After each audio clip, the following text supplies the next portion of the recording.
রাজা ও রানী, বিশ্বকবি রবীন্দ্রনাথ ঠাকুর।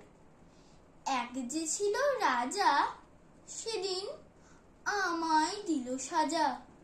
ভোরের রাতে উঠে আমি গিয়েছিলুম ছুটে, দেখতে ডালিম গাছে বনের পিরভু কেমন নাচে।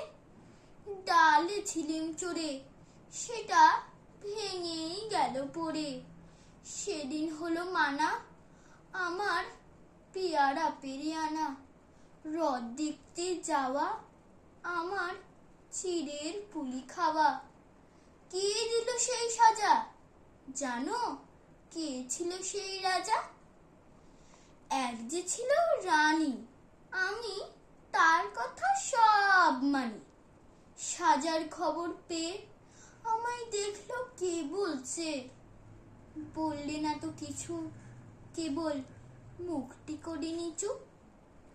আপন ঘরে গিয়ে সেদিন রইল আগুল দিয়ে, হলো না তার খাওয়া কিংবা হ্রদ দেখতে যাওয়া। নিল আমায় কোলে, সাজার সময় সারা হলে। গলা ভাঙা ভাঙা, তার চোখ দুখানি রাঙা। কে ছিল সেই রানী, আমি জানি জানি জানি।